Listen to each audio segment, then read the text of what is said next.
Hello! Today we're going to be doing a quick video on proper mixing of our epoxy for decorative jewelry work. What I have here is a pre-measured 1 part hardener and 2 parts epoxy. I have a mixing cup, a couple of molds, and some stirring sticks. I always keep a paper towel on hand as well, and what I've done is I've laid down some wax paper, and this makes cleanup nice and easy. You can just roll up the wax paper and throw it away if you make any spills or messes or anything like that. Okay, so we're going to start here. I take my 1 part of hardener here, put it in our mixing bowl. I'm not making very much, and I'm going to pour it into this mold, and we're going to use this mold later, so I'm only going to half fill this mold for another video. And here's my 2 parts of the epoxy resin.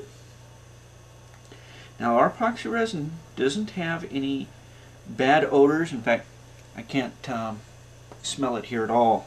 So it's really not bad. I mean, if you are really sensitive to chemicals, you may want to wear gloves because you can become sensitized to it.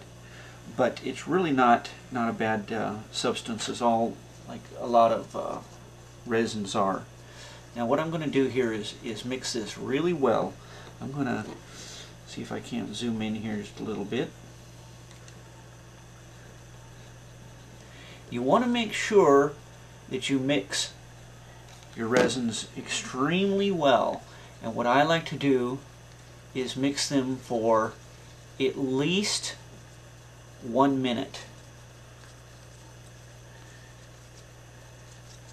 Now to speed up this video, I'm going to go ahead and pause it while I continue to mix it. Now I've been mixing this for about 1 minute, and when you're mixing it, you want to make sure that you scrape the sides and the bottom, and occasionally even scrape off the stick.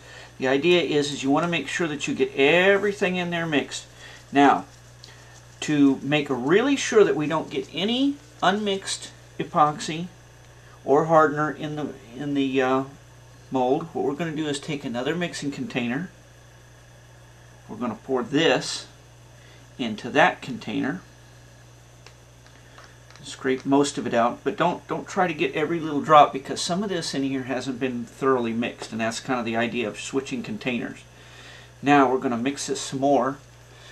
This time you don't have to go quite as long, just a few seconds or so. The idea is anything that's unmixed should be in the first container and not this one. And now you can see here this is pretty well mixed up. Now, there are air bubbles in this, but don't worry about it.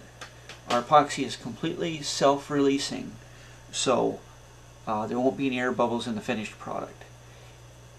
If you have an embedment, it is possible to have an air bubble, and the reason is because the air bubbles try to rise to the surface, and if your embedment is covering part of it, an air bubble may go up and hit the embedment and stay there. Okay, so if you are doing an embedment, you want to kind of try to wait until the air bubbles are out before you put the embedment in. Okay, and what I have is this very simple square mold. Now I'm going to do something else with this mold. So what we're going to do is we're going to only half fill it. Just put one little layer on it. And then in another video I'm going to show we're going to actually paint on top of this mold. Okay. So I'm going to start in the middle here and just kind of go like that. Now this mold is pretty thin, it's not very deep, and I want to make sure that I get the epoxy even, so I'm going to go ahead and tilt it just a little bit, make sure that it wants to flow into all 4 corners. Once it's flowed into the corners, you're fine. You can let it sit and you're done.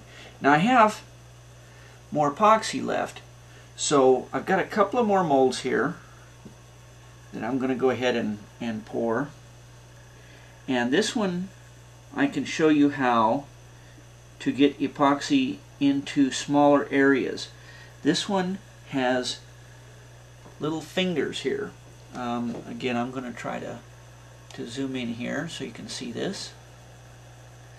This mold has little tiny fingers, and the epoxy doesn't really want to flow there. You could keep putting epoxy in until it does, but if you do that, you run the risk of overfilling it. So what I'm going to do is I'm going to use my little needle tool here that we have available, and I'm going to take and kind of drag the epoxy into the fingers like this. Once it's in there, it'll flow if we add more epoxy, but getting it in there the first time, it may want to actually flow over rather than go into the fingers. So now I've got some epoxy in the fingers, so now I can go ahead and pour it in the wide area, and it'll flow right on into the fingers. Okay, now you see I made a little drip there, but that's okay because we got the wax paper. I'm going to set that one aside. I've got another one here. Now this one's a nice deep mold, and this will be the last one I pour with this particular pour. Of course, you could do embedments in these, or color fills, or metal flakes, or put photos in them, or whatever you want to do. Now this one's got ears, so I'm going to take the epoxy and move it over into the ears just a little bit. And I think I can add a little bit more to that one. Okay, and that's basically it for mixing and pouring the epoxy. Now, like I said, you can put embedments in these, and you can do it in many ways. You can embed it now. You can half fill the mold and put embedments in later and then fill it.